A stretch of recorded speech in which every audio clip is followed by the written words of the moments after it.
Hey, what's up? So I am out in nature, yay! And I've been writing. This is not what I wrote today. What I wrote today, I'll share some things. A little poem that just kind of free flowed, kind of exciting. My gosh, right? Look at this. It's incredible. And I'm on this like massive fallen tree. It's absolutely stunning. Anyway, so here's something that I wrote today. I'm gonna go from this angle so you can see the sunset. Walked in the woods. The world stops at the stream. The dull ache in my side becoming a scream. Am I dying, or is it a fracture healing? Is there further to go, or is this my ceiling?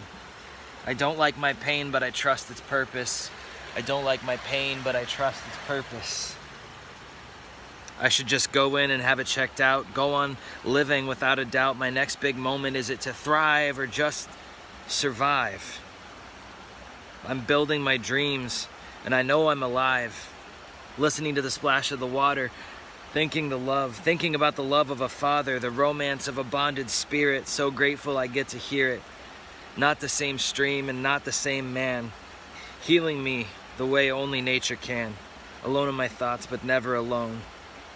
You're always with me, so I'm always home. All right, so there's that little poem, little something I just kind of wrote down really quickly, actually. It's when I know I'm in the right place, is whenever the words just kind of fall out.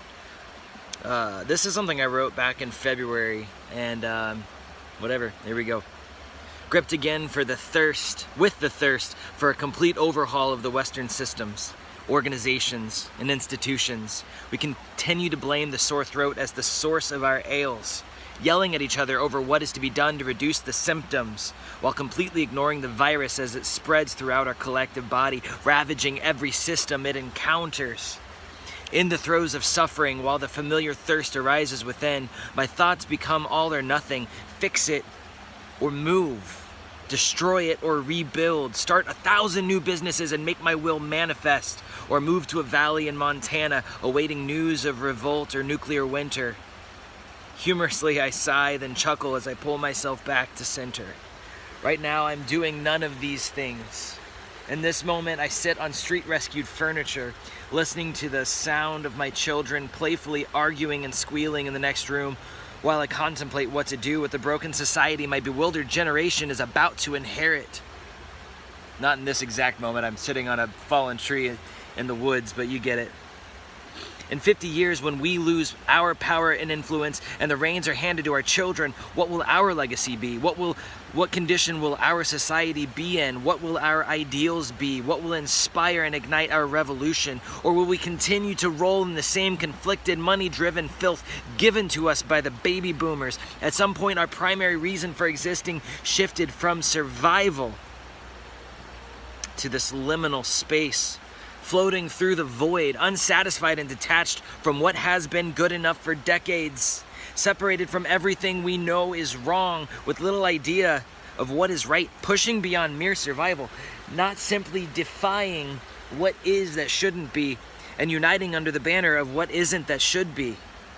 I long for a post-partisan society. Our political conversations often read straight from the teleprompters of political pundits and talking heads. Laser focused on the symptoms we've been told are our main problems. We discuss and argue from what we've been told are our options to solve what we've been told are our problems. Let me read that line again. We discuss and argue from what we've... We discuss and argue from what we've been told are our options to solve what we've been told are our problems. We've been told there are two sides and we must pick one. If we fall outside the lines they've drawn, male or female or something else, Republican or Democrat or something else, gay or straight, Christian, atheist, Muslim, New Age versus every other possibility, our differences must be defended and fought for, rather than celebrated, discussed, compared. What should spark fascinating and expansive conversations begins with uneasiness, distrust, power dynamics, and end either in conflict or in stony silence. Oh my gosh, that view. It's incredible. There's more, but I'll stop there for now. Thanks for watching. I'm gonna let you watch the stream a little bit.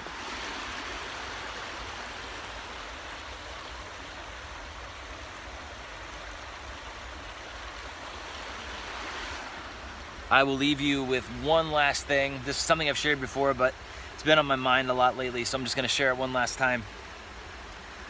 While burning the cashless, they confuse the masses, cashing in on our ashes, sparking war of the classes with their propaganda of hate.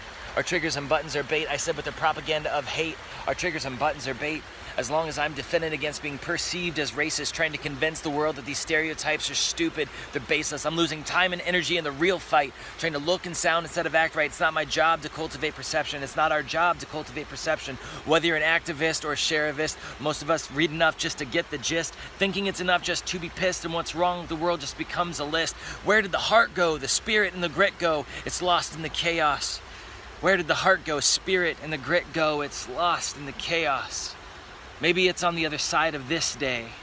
When things clear up and I can find my way, that's when I'll finally wake up. Tomorrow, not today. We tell ourselves that's when I'll finally wake up. Tomorrow, not today. When the bills are paid and the beds are made and I've got a minute to breathe. But aspirations fade as options are weighed. And instead of dreaming, we seethe. Well, the problems down here, they start at the top, no matter which side of the aisle. So by all means, keep the fighting down here. While those in control just smile. I'm fighting for a better life. All right, I'm gonna get back to being and writing. Peace.